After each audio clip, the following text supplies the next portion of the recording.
Bueno, buenas noches. Bienvenidos sean todos los que ya se empezaron a enlazar a través de lo que es la plataforma virtual, a través de Zoom, que compartimos por parte también en conjunto de la Facultad de Medicina de la Universidad Autónoma de San Luis Potosí, agradeciendo a nuestros directivos, al doctor Ismael Herrera, su apoyo para poder llevar a cabo esta sesión en conjunto con la Facultad de Medicina y el Colegio de Pediatría, que esperemos así sigamos durante estos 2 años de mi gestión. El día de hoy, dado la inquietud que hay de algunos de nosotros referente a qué hacer al respecto cuando nos enfrentamos en nuestra consulta con un paciente pediátrico en donde es de corta edad y ya trae un Tanner 3, un Tanner 4 y todavía no es tiempo que sea esa etapa en la que se esté desarrollando.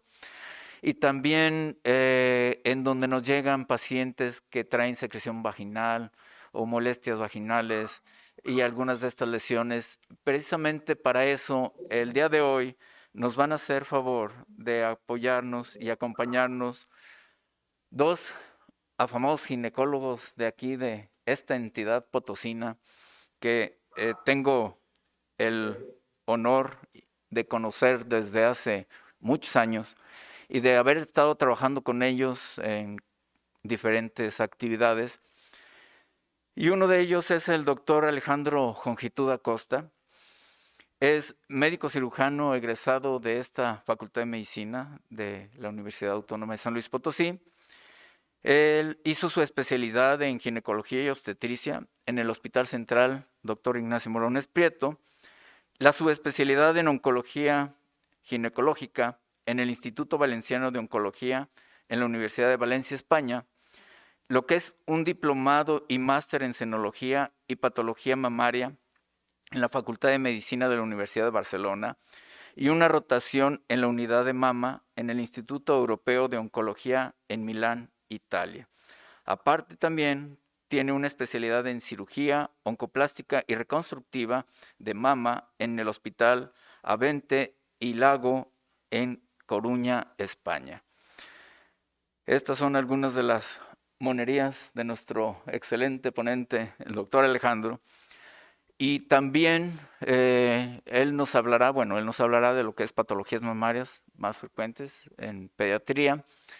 Y el doctor Manuel Mendoza, también ya ampliamente conocido por ustedes, él nos abordará el tema sobre vulvovaginitis en pediatría. Él es egresado también de esta Facultad de Medicina de la Facultad de la Universidad Autónoma de San Luis Potosí.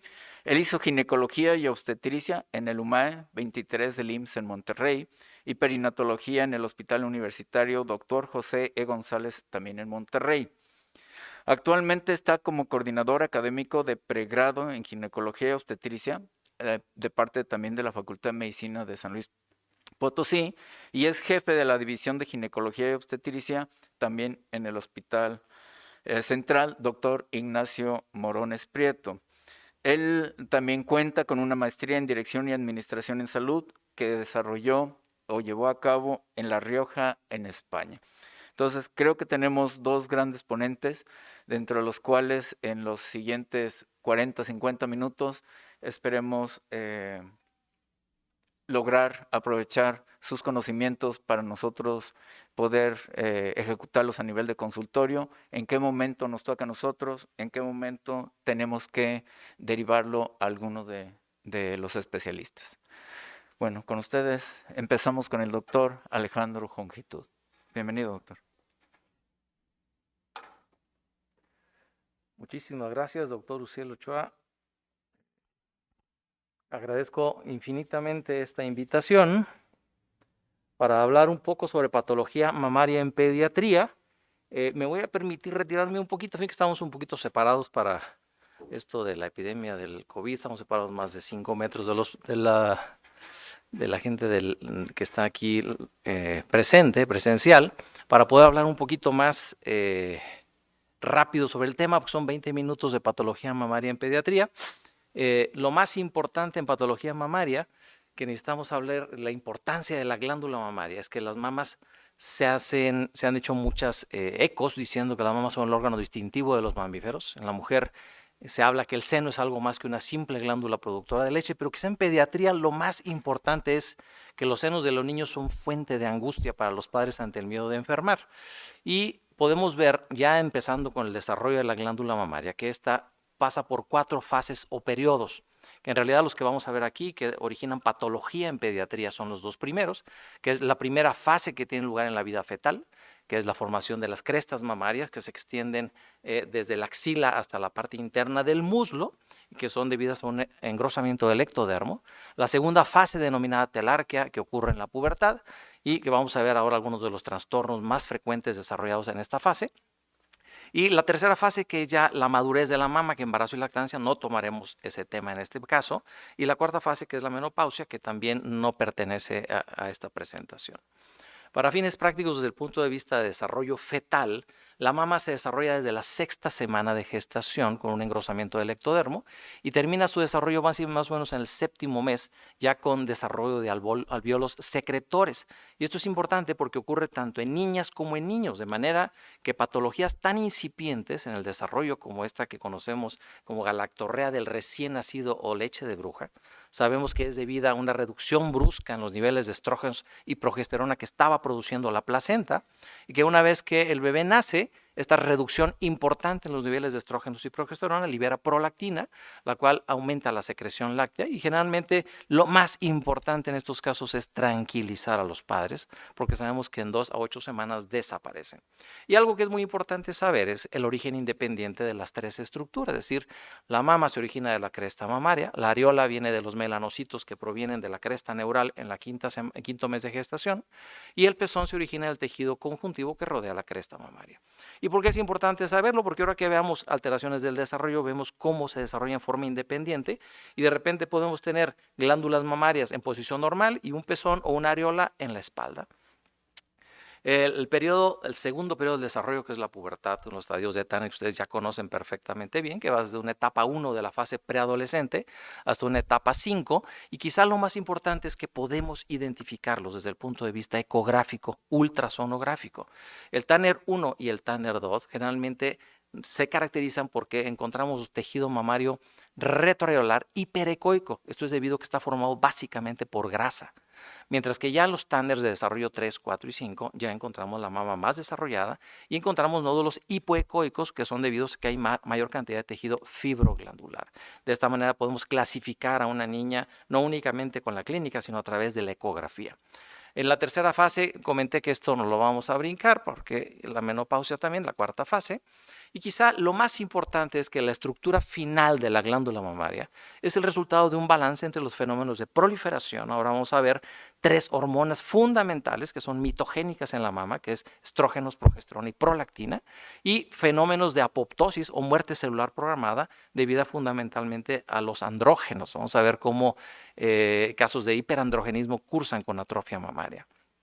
Entonces, para irnos rápidamente, todos sabemos que los esteroides dependientes del ciclo peridopenandreno, dependientes se originan del colesterol, y la progesterona, que tiene 21 carbonos, da origen posteriormente a la familia de los 19 carbonos de los andrógenos, y estos a su vez por aromatización a nivel de células de la granulosa en la mujer, en el ovario, y de las células de Sertoli en los testículos, se aromatizan y se transforman en estradiol. Entonces, los estrógenos, para fines prácticos, y lo que quiero que se quede bien grabado, es que tienen efecto mitogénico, es decir, permiten desarrollo de células del epitelio ductal básicamente, así como el desarrollo del estroma y el depósito de grasa a nivel de la mama. Todos sabemos que el colesterol que se origina a nivel de células de la teca granulosa proviene a través de las LDL, lipoproteínas de baja densidad, y estas a través de estos procesos pasan andrógenos de células de la teca a la granulosa, a través de la aromatización se convierten en estrógenos. Y esta es la vía principal por la cual ocurre. Sabemos que el receptor de estrógenos es nuclear, pero se encuentra en el citoplasma unida a una proteína de choque térmico, de manera que cuando llegue el ligando, sabemos que los estrógenos son liposolubles, atraviesan la membrana plasmática, la membrana celular, se unen al ligando, al receptor, y desplazan a la proteína de choque térmico. Esto entonces se dimeriza, se trasloca al núcleo y se une a un receptor o al elemento de respuesta a estrógenos y entonces ocurre la transcripción, que es básicamente la mitosis. Cuando no hay estrógenos, ¿qué tenemos? Lo que tenemos, vamos a ver aquí, es una mujer que tiene una mutación en el receptor alfa estrógenos o que tiene ausencia de aromatasas. Lo que encontramos es la falta de desarrollo de la mama. Entonces es muy evidente, la falta de estrógenos va a desarrollar atrofia mamaria. Y el exceso, como lo vamos a ver a continuación, sobre todo en varones, desarrolla ginecomastia. Entonces la acción del estradiol, recordando, es un efecto mitogénico a nivel de células ductales y del estroma. La progesterona, por su parte, actúa similar, tiene un efecto mitogénico, pero es a nivel de lobulillos y alvéolos, no actúa a nivel del epitelio ductal. El mecanismo es, lo habíamos mencionado, también en células de la teca y de la granulosa, y sus receptores también a nivel de citoplasma tiene un receptor nuclear y tiene efectos no genómicos. Uno de ellos más importantes que conocemos de la progesterona es el movimiento de los cilios para el movimiento del óvulo, del ovocito. La progesterona, por supuesto, igual que los estrógenos, es mitogénica y esto es muy importante porque muchos de ustedes ya han visto que a veces en pacientes con dolor mamario les dan progesterona en gel. Y eso definitivamente genera a la larga un problema porque la progesterona es mitogénica y a la larga produce más edema y mayor tumefacción. Entonces no hay duda, la progesterona es mitogénica, ¿sí? Aquí lo pueden ver, cuando se tiñen con células en mitosis utilizando tinción con Ki67, vemos claramente cómo en la fase folicular que predominan los estrógenos, las células que se tiñen con Ki67 son las células del epitelio ductal. Mientras que en la fase lútea, cuando predomina la progesterona, las células que se tiñen son las células de los lobulillos y de los alvéolos. Es decir, ambos son mitogénicos, pero uno a nivel del epitelio ductal y otro a nivel del epitelio alveolar. Y al contrario, cuando descienden los niveles de estrógenos y progesterona en la fase de la menstruación, que encontramos mayor cantidad de células con muerte celular programada o apoptosis, tanto en fase básicamente ya mayor en la fase lútea acercándose a la menstruación. La prolactina, por su parte, es una hormona que sabemos está en la adenohipófisis y también, al igual que los estrógenos y progesterona, tiene efecto mitogénico, pero su efecto es fundamental a nivel de células alveolares y su función más importante es durante el embarazo, que aumenta niveles junto con estrógenos y progesterona. Sin embargo, el aumento de estrógenos y progesterona durante el embarazo evita que la prolactina produzca eyección de leche. Es cuando ocurre el nacimiento del bebé y bajan los niveles de estrógenos y progesterona que se libera la prolactina y empieza la eyección de leche. Y esta actúa, a diferencia de las otras dos hormonas que actuaban a través del receptor nuclear, este es un receptor de membrana y actúa activando la MAP quinasa que todos ustedes ya conocen. Otras hormonas que actúan a nivel de la mama, como la oxitocina, tiene únicamente función en la contracción de las células miopiteliales, en la eyección de la leche, y las hormonas de crecimiento, esteroides e insulina, cuya función fundamental es aumentar la disponibilidad de nutrientes necesarias para la producción de leche. Por su parte, los andrógenos, el efecto es totalmente contrario. Los andrógenos contienen 19 carbonos y su efecto es totalmente antiproliferativo y proapoptósico, es decir, promueven la muerte celular programada. De ahí tenemos casos muy comentados, con el caso de esta atleta Semenya, que veías claramente se ve la atrofia mamaria que presenta, y era una paciente con hiperandrogenismo que tuvo problemas después con la comisión de arbitraje en los Juegos Olímpicos, porque decían que efectivamente lo que sucede es tener una hiperplasia suprarrenal congénita con deficiencia de 21-alfa hidroxilasa y por lo tanto no se podían convertir a cortisol o aldosterona y toda la progesterona se iba a la formación de andrógenos. La anatomía de la glándula mamaria rápidamente son dos mamas localizadas en la pared anterior del tórax, contienen 15 a 20 lóbulos, 15 a 20 conductos galactóforos. El pezón es muy importante porque proyecta sombra acústica, nos puede confundir con algunas lesiones tumorales. Y básicamente la anatomía de la mama está formada lo que es de arriba hacia abajo la piel, después tenemos la fascia anterior, el tejido adiposo premamario, y eso delimita en algunas pacientes el tejido fibroglandular, que es donde encontramos la mayor parte de las patologías de fibroadenomas o lesiones mamarias, luego la fascia posterior y el músculo pectoral. Las alteraciones mamarias para fines prácticos las dividimos en 4. Las alteraciones congénitas básicamente de la cresta mamaria, Alteraciones hereditarias, vamos a revisar muy brevemente el síndrome de Poland. Alteraciones que ocurren en el periodo adolescente, como los cambios fibroquísticos, la telarquía prematura, y vamos a ver tres tumores básicamente, que es el fibroadenoma, el tumor filodes y el carcinoma secretor que se presenta en mujeres adolescentes. Las alteraciones congénitas más comunes, las alteraciones por falta de formación o por exceso en el número, aquí lo pueden ver. La agenesia mamaria, que sería la ausencia total de mama, areola y pezón. Y la amastia, que básicamente es la ausencia del desarrollo únicamente de la parte de la mama, porque si se fijan, tenemos desarrollado el pezón y muy poco la areola. Y la atelia, que sería la ausencia del pezón. El tratamiento de estos casos siempre se recomienda que ocurra después de la mayoría de edad, de los 18 años, y el tratamiento definitivamente es quirúrgico, tanto de mama, de pezón como de areola. En areola generalmente se someten a micropigmentación. Alteraciones por exceso en el número, entonces vemos casos de polimastia, en la cual solamente hay la mama en la axila, sin pezón y sin areola, o podemos tener una polimastia completa, en la cual tenemos la mama, el pezón y la areola, siempre y cuando sigan la cresta mamaria, les llamamos polimastias accesorias. Aquí ven un caso de una mama a nivel de la parte interna del muslo, y esto es una polimastia ectópica, que es cuando ya está presente fuera de la cresta mamaria, como en este caso que está en la espalda.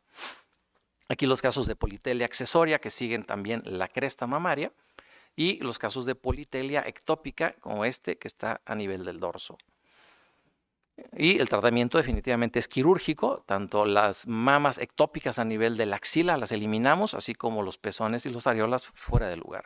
Las alteraciones hereditarias, básicamente el síndrome de Poland fue descrito ya desde 1842, por un cirujano británico. Es una deficiencia en la formación de la arteria subclavia que origina alteraciones en el desarrollo, y lo que observamos es hipoplasia tanto del músculo pectoral como del serrato y el gran dorsal. Por supuesto, se puede asociar de otras alteraciones como destrocardia, como lo ven aquí, y casos de pectus excavatum. Las alteraciones, ya me brinqué. Las alteraciones en el desarrollo de la glándula mamaria, vamos a ver, el problema principal que genera angustia en las madres, pues es la telarquía prematura. Es importante saber qué es lo que se presenta cuando se presenta antes de los 8 años de edad. Esto, utilizando ultrasonido y clínicamente, son muy visibles. Y es muy importante la evaluación por endocrinología pediátrica, porque un porcentaje de estos niños pueden llegar a tener tumores secretores de estrógenos que originan el crecimiento de la glándula mamaria. Un 90% desafortunadamente en este caso idiopático, es decir, no podemos hacer básicamente nada hasta llegar a la edad mayor y extirparlas. Y alteraciones del tamaño, algo muy importante en la hipertrofia mamaria es que por cada kilo que aumente una de las jóvenes, aumenta 20 gramos la mama. De manera que si tenemos una niña que la mamá nos dice que ha subido 10 kilos en el último mes, esas mamás han aumentado 200 gramos. Es decir, un incremento de peso de 10 kilos equivale a una prótesis de casi 200 centímetros cúbicos. La hipertrofia mamaria, una de las causas más comunes es la hipertrofia grasa, es la que llamamos una hipertrofia falsa, pero hay casos de niñas muy delgadas que desarrollan hipertrofia mamaria. Aquí hay que sospechar que hay una gran sensibilidad del tejido a los estrógenos y lo que conocemos como una hipertrofia virginal. Vean, el tratamiento definitivamente termina siendo quirúrgico. ¿Por qué? Porque esta hipertrofia, si uno la deja mucho tiempo, origina ptosis mamaria, es decir, descenso del complejo areola-pezón. Vean cómo en estos casos de asimetría en adolescencia, cómo hay una caída importante de la glándula mamaria, incluso las pacientes llegan a referir dolor de espalda, y el tratamiento definitivamente es por cirugía plástica y reconstructiva. Y alteraciones de la forma de la mama, como es casos de asimetría mamaria o las famosas mamas tuberosas o en bellota, o la sinmastia, que es esta hipertrofia falsa mamaria originada por exceso de peso, que hace que se unan las mamas en la línea media. Y finalmente la patología mamaria no específica de adolescente. Aquí vamos a ver rápidamente 3 problemas. El fibroadenoma, los cambios fibroquísticos mamarios, que es bastante común como causa de dolor, de mastalgia, ha recibido muchas denominaciones, como displasia mamaria o enfermedad de Reclus. Sin embargo, hay que entender que ni todas las mastalgias son por condición fibroquística, ni todas las condiciones fibroquísticas tienen mastalgia. Desde el punto de vista histológico encontramos 5 datos principales, que son los quistes, la metaplasia epitelial, la hiperplasia, el infiltrado inflamatorio y la fibrosis. Y para fines prácticos son muchas más las cosas que conocemos que lo que sabemos, pero a final de cuentas lo que se acepta es que esta mastopatía es debido a que el tejido mamario reacciona en forma anormal a estímulos hormonales, desarrollando una alteración fundamentalmente locorregional en los niveles locales de hormonas, en los niveles de aromatasas y, por supuesto, modificación en los receptores hormonales. Para fines prácticos, la paciente con fibrosis generalmente desde el punto de vista clínico presenta mastodinia, y las que tienen lesiones hiperplásicas encontramos dolor continuo, mientras que aquellas en las que predomina el componente quístico, la angustia es mayor porque llegan al consultorio con un nódulo o un tumor mamario. La ecografía afortunadamente nos permite distinguir perfectamente, diferenciar entre un quiste y una lesión sólida de la mama. Y el tratamiento médico ha pasado desde los años 50, que son los artículos originales donde se asociaba el uso de vitamina E y B6 como efectiva en mama. Actualmente ya hay una gran cantidad de metaanálisis que demuestran que la mayor parte de estos fármacos, vitamina E, B6, el aceite de onagra, fitoestrógenos, la progesterona tópica, no hay evidencia suficiente para respaldarlos, y para fines prácticos les resumo en esta diapositiva lo que sí sirve. Primera línea, educar e informar adecuadamente a los padres para reducir angustia, el uso adecuado del sostén en la adolescencia, y el aceite de linaza quizá es de todos los sustancias que utilizamos el que tiene en primera línea efectividad, y por supuesto antiinflamatorios orales y en gel. En segunda línea, cuando esto no funciona, el de primera que utilizamos es tamoxifeno, y si tamoxifeno no nos funciona pasamos a uso de danazol o parlodel, los cuales casi no nos gusta usar porque tienen muchos efectos secundarios. Y en investigación está el uso de inhibidores de aromatasa, es decir, inhibir el paso de andrógenos a estrógenos utilizando inhibidores de aromatasa. Sin embargo, todavía está en proceso de investigación. Y en la patología tumoral, pues lo más común que vemos son los fibroadenomas, por supuesto. El fibroadenoma, los puntos claves es que la importancia radica en el estroma. Cuando hay exceso de celularidad, es muy importante diferenciarlo del tumor filodes de la mama. Algo que es muy importante, sabemos ahora que hay mutación a nivel de la proteína antiapoptósica, el BCL2, hay un exceso de transferencia del BCL2 a diferentes cromosomas, lo cual hace que se bloquee el proceso de apoptosis, por eso crecen estas lesiones. Histológicamente nos lo pueden reportar como intraopericanalicular, sin embargo, esto no tiene ningún valor pronóstico, pero lo que sí es importante que se sepa es que los fibroadenomas hasta un 80% tienen receptores hormonales, por lo tanto, el uso de hormonas anticonceptivas podría hacer que aumenten de tamaño. En jovencitas que han sido trasplantadas de riñón y que usan inmunomoduladores como la ciclosporina, hay que tener cuidado, puede generar fibroadenomatosis múltiple, y generalmente el tratamiento de los fibroadenomas es quirúrgico. La ginecomastia, que eso es generalmente varoncitos que nos llevan al consultorio entre 11 y 12 años muy espantados por el crecimiento de la mama, o algunos de ellos ya con indicación de cirugía. Esto es muy importante saberlo. La mayor parte de las veces la ginecomastia es fisiológica, y en la pubertad podemos llegar a tener niños con ginecomastia hasta en un 33% de los casos. Para fines prácticos y resumiendo, es debido a una discrepancia entre aumento de estrógenos y reducción de andrógenos libres. Entonces, todo aquello que nos aumente los estrógenos y nos reduzca los andrógenos, esto es importante lo de los pollos, porque es muy común que lleguen las madres y lo primero que les decimos, deje de darle pollos y alitas de pollo porque tienen una gran cantidad de estrógenos. Esto ya sabemos que es mentira, y esto es mentira por 5 razones fundamentales. Una, el uso de las hormonas de punto de vista avícola es ilegal. Las hormonas demostraron no ser efectivas en el crecimiento de los pollos, y la administración de hormonas en estas áreas es extremadamente difícil y no es rentable, tendrían que subir demasiado el precio de los pollos.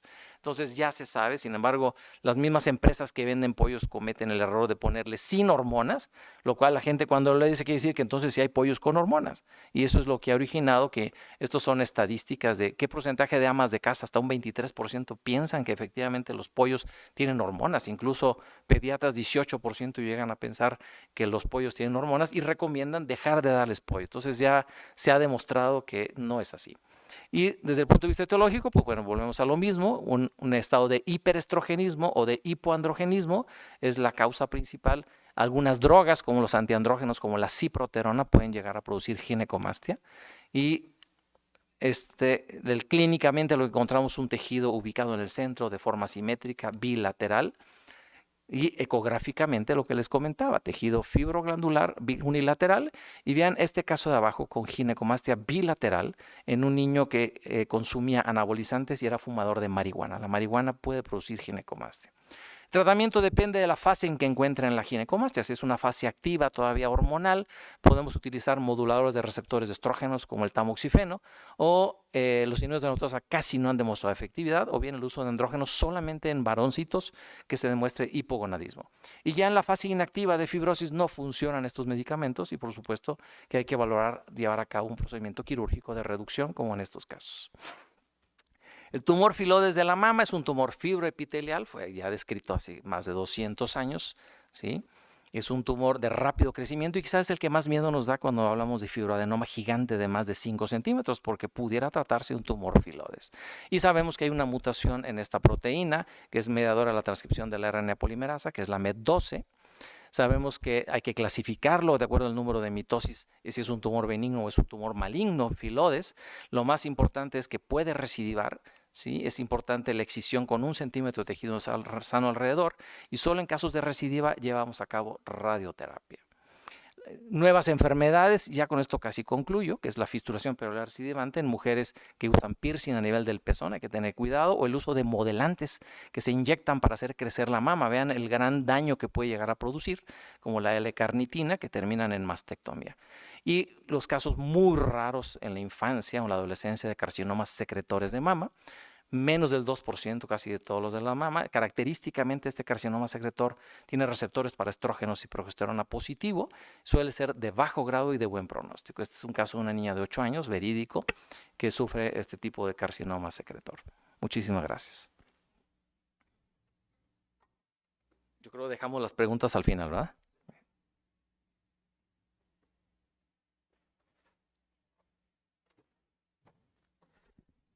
Buenas noches. Muy agradecido con el doctor Uciel Ochoa a invitarme a platicar con todos ustedes. Yo voy a tocar uno de los puntos que constituyen una de las patologías quizás más frecuentes en el consultorio. Por ejemplo, en el consultorio de ginecología pediátrica ocupa cerca del 90-95% del motivo de consulta. A nivel de consultorio de pediatría, de las estadísticas que pude revisar, ocupa cerca del 30%, entonces no es nada despreciable el tema que vamos a tocar. La vulvovaginitis en pediatría, perfecto. Bueno, constituye primero un problema ginecológico frecuente, ¿sí? En niñas prepúberes. Vamos a tocar algunos aspectos como los factores predisponentes. La gran mayoría de estos suelen ser agentes externos. Sin embargo, también hay factores anatómicos que se relacionan y que pueden predisponer a la presencia de esta entidad, aunado a factores hormonales que también vamos a revisar, y quizás el que mayor relevancia tiene son los hábitos higiénicos que tienen estas niñas al momento de ir al baño. La etiología pues generalmente es multifactorial. En esta incluyen muchísimos aspectos, entre ellos quizás el más preponderante es el hipoestrogenismo que ocurre en la preadolescente. La nula producción de estrógenos a esta edad de nuestra paciente pues provoca que el epitelio sea un epitelio estratificado con un pH alcalino. ¿Y esto por qué? Porque generalmente a esta edad están ausentes los lactobacilos, los famosos bacilos de Doederlein, que al estar metabolizándose generan entre sus detritus el ácido láctico, que es lo que al final de cuentas acidifica el pH vaginal. Al no existir estos lactobacilos, generalmente hay un pH neutro o un pH alcalino, lo que favorece la reproducción bacteriana. Obviamente hay un menor desarrollo de labios mayores y menores que en la etapa puberal o en la etapa adulta funcionan como un método de barrera. La ausencia de vello púbico, que también funciona como un mecanismo de barrera. El himen es más delgado y más amplio con respecto también a una jovencita. La proximidad anatómica del ano y vulva, que siempre será un referente por ese paso transdérmico, por la contigüidad que tiene, también será de importante. Y bueno, lo que ya les había mencionado. el aseo genital inadecuado, que obviamente pues en nuestras pacientes pequeñas apenas están en una fase de aprendizaje, en una fase en la cual todavía no aprenden a realizarse un adecuado aseo. Máxime, si no tienen una supervisión o una vigilancia por parte de la madre o por parte del padre o de quien esté a cargo de ella, esto generará una mayor contaminación ahí del área. Hay algunos productos irritantes locales que también se asocian a esta patología y obviamente, bueno, un punto que hay que resaltar es la manipulación genital, que en algunas de estas niñas se suele dar como ese proceso todavía de aprendizaje y de reconocimiento de su anatomía.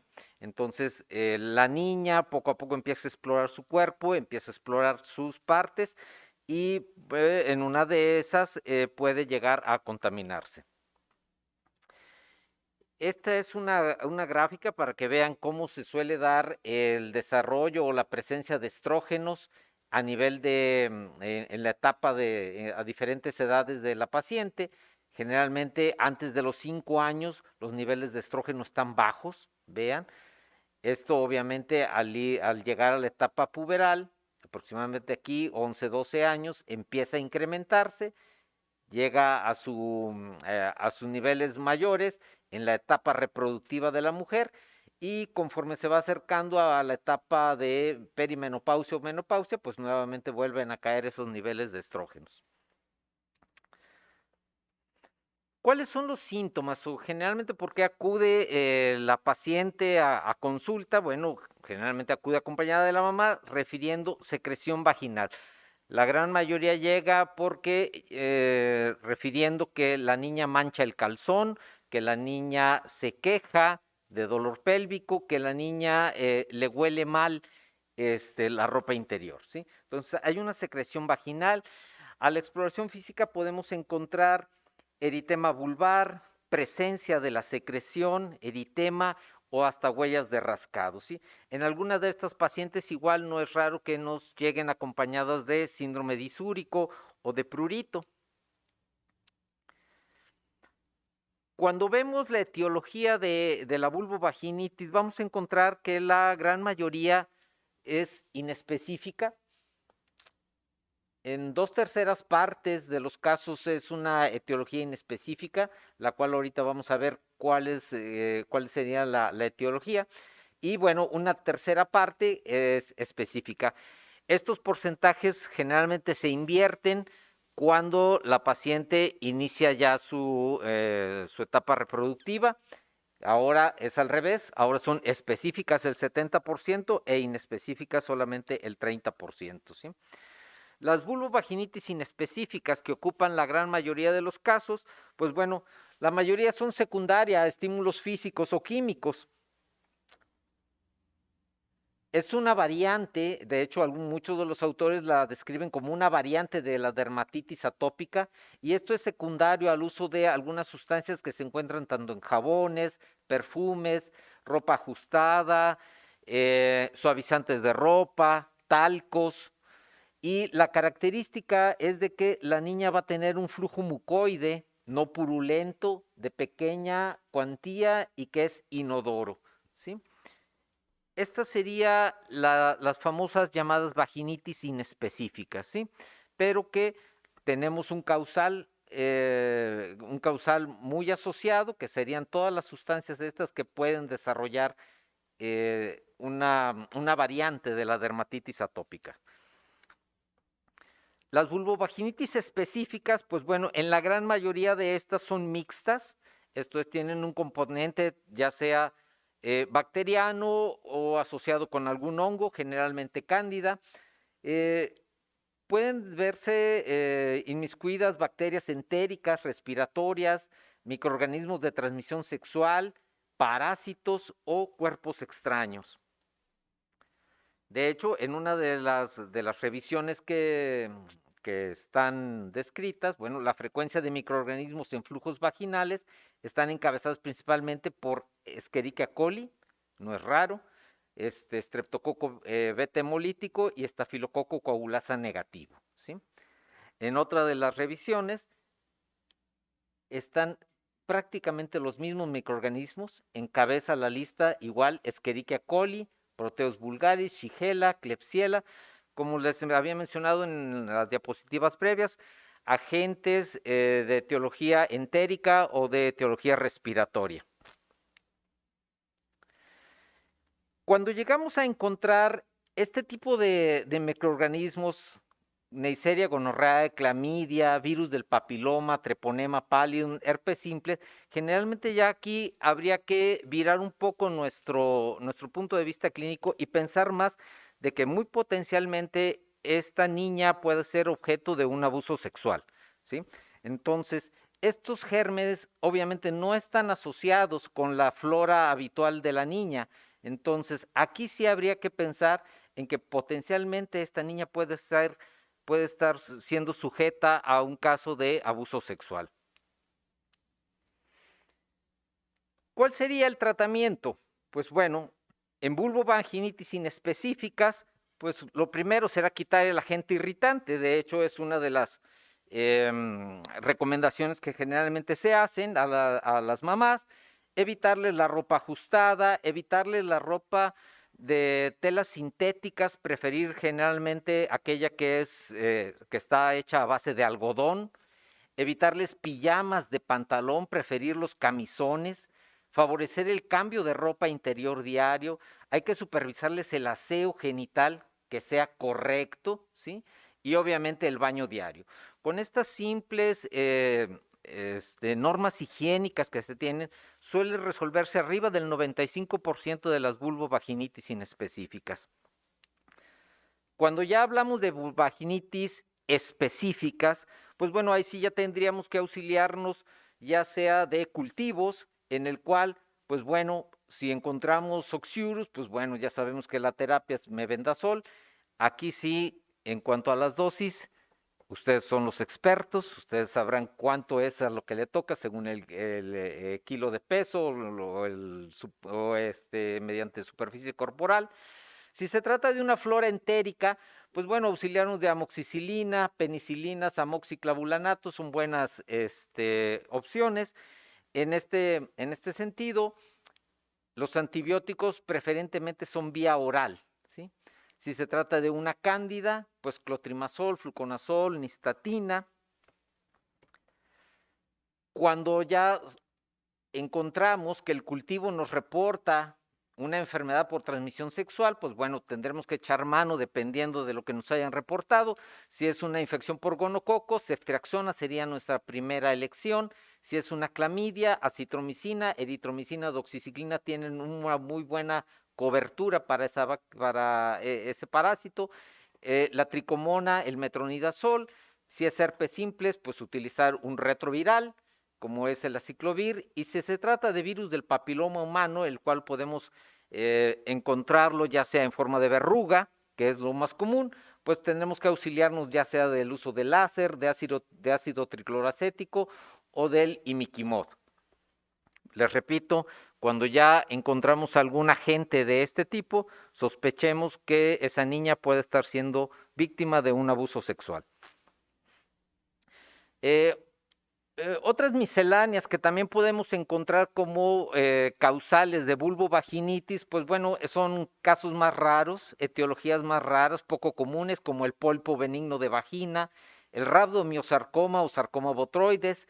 Recordar que, bueno, las enfermedades sistémicas de la infancia, como la rubiola, la varicela, el sarampión, la escarlatina, la mononucleosis, la enfermedad de Crohn o de Kawasaki, pueden tener manifestaciones como eritema y los genitales no escapan a esa manifestación, el cual pueden tener como vesículas, úlceras, inflamación, causarle también a nuestra pequeña paciente prurito y secundariamente causarse una impetiginización, ¿sí?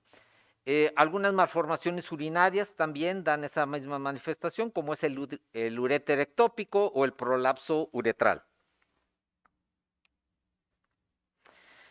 Cuerpo extraño. No es raro que ocurra la presencia de un cuerpo extraño en vagina Y esto es les digo, muchas de las niñas empiezan a corta edad a iniciar la exploración de su cuerpo, y entre esas, a modo de juego o a modo de encontrar un sitio anatómico en donde colocar algún pequeño juguete, pues bueno, lo encuentran en vagina. ¿Cuál sería la característica para sospechar un cuerpo extraño? Pues bueno, el flujo vaginal es crónico, es maloliente, tiene esas remisiones que cuando nosotros damos tratamiento remiten, pero al poco rato vuelven otra vez a aparecer. Ocasionalmente hay sangrado. Lo más común es que se encuentre papel higiénico, ¿sí? Aunque también podemos encontrar monedas, tapones de botella, pequeños juguetes. Aquí en este caso lo que hay que hacer, pues bueno, generalmente la extracción por irrigación es muy buena, una buena metodología para extraer ese cuerpo extraño, y en veces se pueden utilizar pequeñas curetas, y más raramente tendremos que llevarla a un quirófano bajo sedación, hacer una vaginoscopía para poder extraer ese cuerpo extraño. Les repito, lo más común es que encontremos es que sea papel sanitario. Por ejemplo, bueno, este es un caso clínico, una niña de 5 años de edad, 8 meses de evolución con flujo vaginal purulento, recurrente y sangrado intermitente. Mejoraba cuando le daban antibióticos, 3 semanas, 4 semanas estaba bien y volvía a aparecer nuevamente el flujo. No tenía antecedentes de traumatismo, abuso sexual, ni síntomas urinarios ni rectales. Fue hasta que se le realizó primeramente un ultrasonido, y se ve aquí aquí vean la sombra vesical, y a nivel de vagina se ve este cuerpo radiolúcido, ¿sí?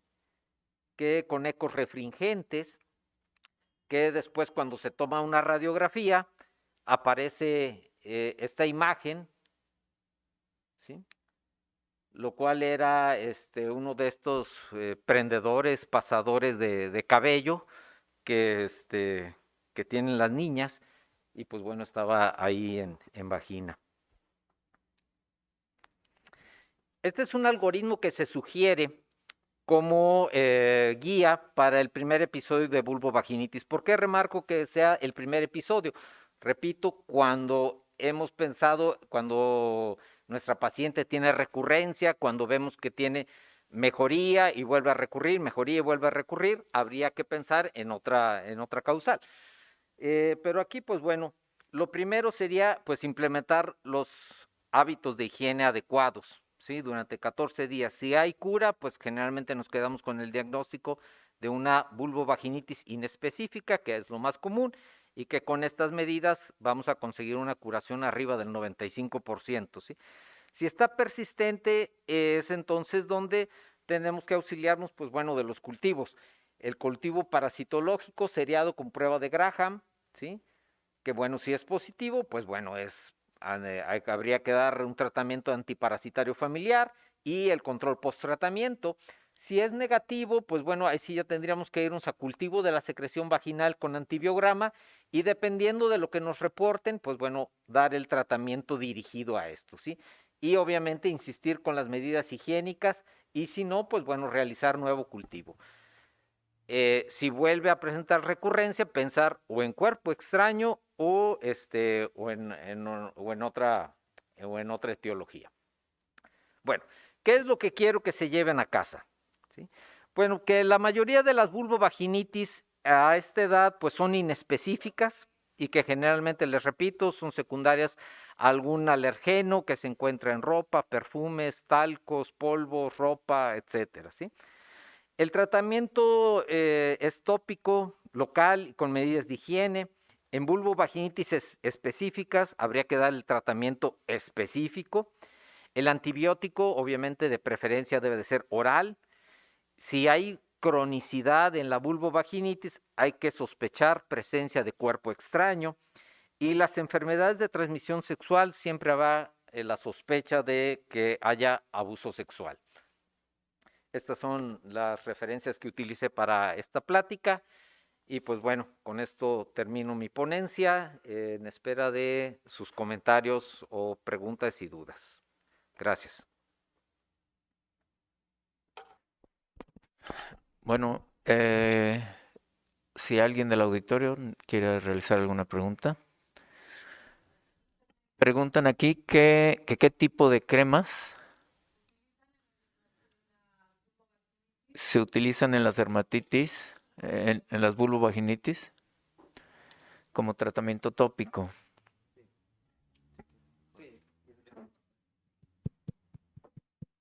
¿Ya se escucha? Bueno. Sí, gracias. Bueno, en realidad, como les mencioné, la gran mayoría de las vulvovaginitis van a ser inespecíficas, entonces retirando el alergeno, ¿sí? La gran mayoría va a mejorar. Lo que en algunas publicaciones señalan que cualquier crema con algún emoliente, con algún lubricante puede mejorar. La que tenga lanolina, realmente una que tenga algún fármaco en específico, no. Generalmente cuando ya son, vamos, unas dermatitis erosivas, ulcerativas, ahí sí pudiéramos utilizar alguna con algún esteroide suave, ¿sí? Pero habitualmente no se requiere un tratamiento local, ¿sí? Sino únicamente con las medidas de higiene, con eso mejorarán. Cuando preguntan, para hacer como tal en los adultos o en las mujeres adultas, pues es mucho más fácil introducir el espejo y hacer como tal la exploración y sacar a lo mejor el cuerpo extraño o hacer un cultivo, etcétera. En las niñas como tal, ¿existe espejos vaginales especiales para las niñas? ¿O existe, como comentabas, el hacer una irrigación para sacar el cuerpo extraño? ¿Qué es específicamente cómo se podría realizar esto? Sí, bueno, sí hay espéculos infantiles. Sin embargo, bueno, dependiendo de la edad de la paciente, se podrán utilizar y no. Si son niñas, 5, 6 años, podemos utilizar hasta el otoscopio, ¿sí? Lo hemos utilizado para poder explorar vagina. Y en casos en los que haya, en verdad, el cuerpo extraño que no mejore con una irrigación, sí, tienen que ser sometidas a una vaginoscopía, ¿sí? Utilizamos el cistoscopio o el histeroscopio y entra perfectamente a través de la vagina infantil para poder extraer esos cuerpos extraños. Y hablando para el doctor Alejandro Conjitud, gracias, doctor Manuel. Tenemos normalmente a nuestros niños, a nuestros recién nacidos, en donde tienen a veces un crecimiento mamario. Y normalmente nosotros los pediatras pues estamos en lo entendido de que por traspaso hormonal es común que crezcan esas mamas y que les digamos a los papás, a las mamás, que esperemos a que se vaya resolviendo esto. ¿Cuánto es el tiempo máximo que podemos esperar para que esas mamas ya no sigan creciendo y tengan una involución natural, por decirlo así, cuando se acabe el efecto hormonal? ¿O en qué momento se tendría que mandar específicamente a lo mejor con el endocrinólogo? El tiempo que recomiendan para esto, más del 90% en 2 semanas cede, pero existe un 2 a 3% que tardan hasta 8 semanas en desaparecer. Ese límite son 8 semanas. Más de 2 meses de retraso en la disminución del tamaño de la glándula mamaria, pues habría que investigar hiperplasia suprarrenal congénita definitivamente. Y en las niñas mayores, ¿cuál es la edad más corta en la que podríamos esperar que ese crecimiento mamario sea dentro de lo normal, sin necesidad de que nos esté angustiando? ¿Y en qué momento nosotros como pediatras tenemos que actuar o en qué momento hay que mandarlo a alguien, a ustedes, específicamente a alguien en particular? Se considera que la menarquia habitualmente en nuestro país varía a partir de los 8 hasta los 13 años de edad. Pues una niña que desarrolla caracteres sexuales secundarios antes de los 8 años de edad, entre ellos la telarquia, una niña de 6 o 7 años que nos desarrolla botón mamario y que tiene un Tanner 3 o 4 a los 6 o 7 años de edad, definitivamente hay que descartar una pubertad precoz. Y ese paciente que es candidata a hacer estudios hormonales de gonadotropinas, por supuesto, LH, FSH y niveles de estradiol y progesterona en sangre. ¿Cuál es la edad más corta en la que se debe empezar a hacer una autoevaluación mamaria en nuestras pacientes pediátricas? En pacientes pediátricas, si tú hablas con ginecólogos pediatras, ellos recomiendan hacer una revisión mamaria. Las madres de rutina en los pacientitas o en los bebés deben hacerlo. Hay quien recomienda hacerlo de rutina una vez al año desde el nacimiento. Sin embargo, por ejemplo, esto es para cuestión de patología mamaria o detección de pubertades precoces. Pero ya para diagnóstico de cáncer de mama, la recomendación es iniciar la enseñanza de la autoexploración de la mama de las niñas a partir de los 20 años de edad. Y a partir de los 25 años ya se recomienda hacer una exploración clínica de mama con el ginecólogo. ¿Y cuál es la edad más pequeña en la que les ha tocado observar cáncer de mama en los niños? Como mencioné al final, hay un caso de niñas de 7, 8 años con carcinoma secretor de mama. Creo que es la edad más joven. Esta niña que les presento, que está en internet, la pueden ver el caso, es un carcinoma secretor de mama.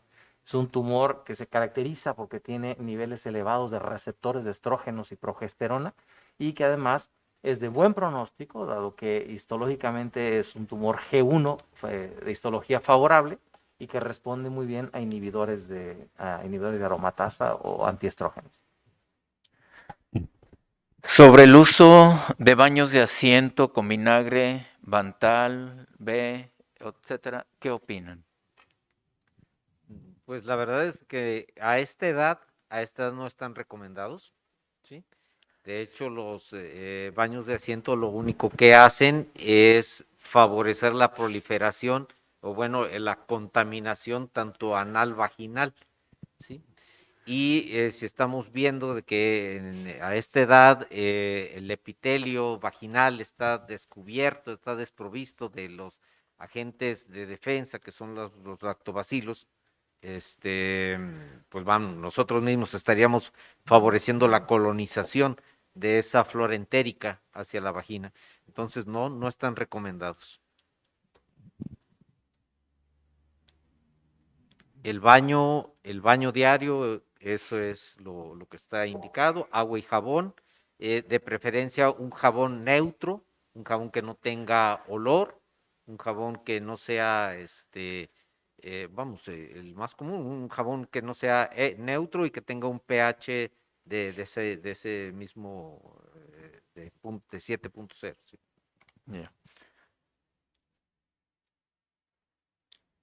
Cuando hay que dejar algún tipo de pomada o crema en las vulvovaginitis, que si se tiene que separar los labios para introducir lo más que se puede esta pomada. No. Generalmente cuando nos auxiliamos de algún emoliente tiene que ser por algún factor externo, ¿sí? Cuando la lesión es externa. Cuando sospechamos que esté la infección dentro, o sea, vamos, que sea vaginal, que no nada más sea la vulva, pues entonces tenemos que auxiliarnos de las irrigaciones, ¿sí? Pero con irrigaciones con solución fisiológica o con simple agua hervida. No se tiene que introducir, ¿sí? Los emolientes o el esteroide suave en casos ya muy severos, tendremos que usarlo siempre de manera externa. Y en niñas con vulvovaginitis de repetición, creo que se había comentado tratar de descartar lo que es un cuerpo extraño. Así es. Sin embargo, que sí se pudiera sospechar de alguna reincidencia por algún patógeno o algún abuso. Caben esas posibilidades, sí, quizás volvemos en una cronicidad de una vulvovaginitis, primera posibilidad, la presencia de un cuerpo extraño, segunda posibilidad, la presencia de abuso sexual, volvemos, y máxime si en el cultivo encontramos algunos de los gérmenes asociados a abuso sexual, y quizás como última, pues algún germen resistente que en la actualidad, pues bueno, se están dando, ¿no? Y volvemos, Ahí la piedra angular será el resultado del cultivo de la secreción con antibiograma para dar un tratamiento específico. Otra pregunta es, ¿a qué edad recomiendan el tratamiento quirúrgico de la politelia? La politelia, generalmente el problema principal que origina es un problema de estética. Es un problema de estética. Y si ese problema de estética está generando angustia importante en la adolescente, lo puedes realizar en cualquier momento de la politelia.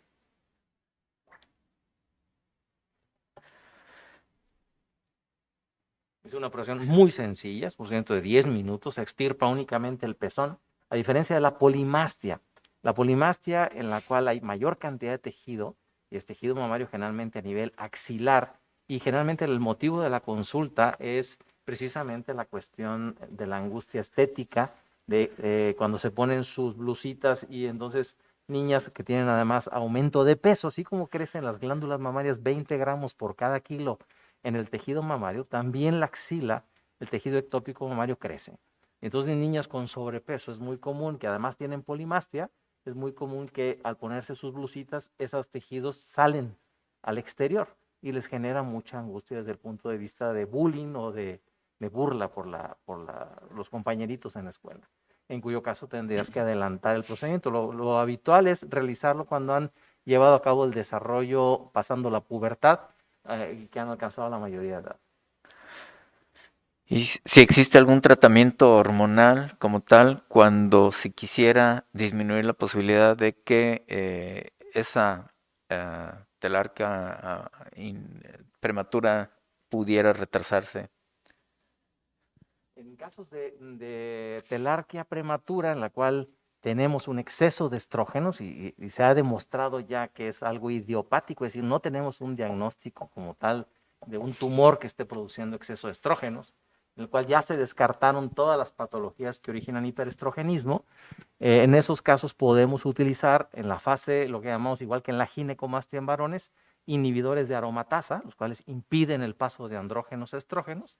De esa manera, al aumentar los andrógenos, recuerden que los andrógenos son antiproliferativos, es decir, producen apoptosis celular y reducen el tamaño de la mama. Entonces utilizamos inhibidores de aromatasa y podemos, desafortunadamente no existe aún el gel en nuestro país, pero ya hay trabajos de investigación sobre eso y quizá en pacientes podemos llegar a utilizar no existe tamoxifeno para uso pediátrico, desafortunadamente.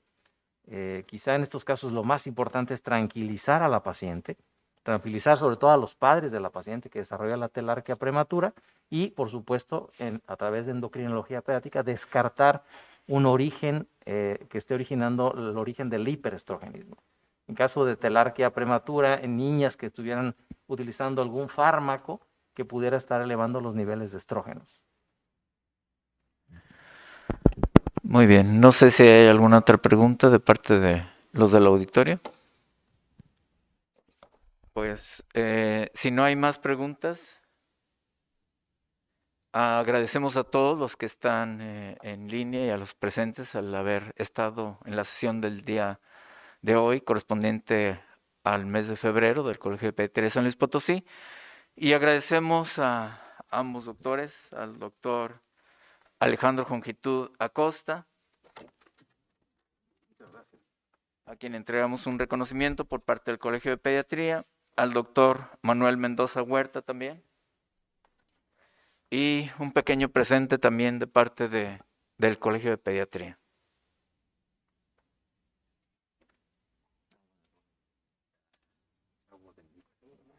Es agua bendita para... Sabemos que no les gusta a los ginecólogos eso. Bueno, muchas gracias y seguimos en contacto. El próximo mes vamos a tener la reunión cuatrimestral del Colegio de Pediatría en lo que es el fin de semana correspondiente a viernes 18 y sábado 19. Ya les haremos llegar el programa. El viernes corresponde a hablar a ponentes de aquí de San Luis Potosí y el sábado hablarán ponentes de los 8 estados correspondientes, entre ellos nosotros, a la Federación Centro Occidente. Les haremos llegar el programa y la invitación a más tardar la próxima semana, que esté completamente ya todo armado. Pues muchas gracias y buenas noches.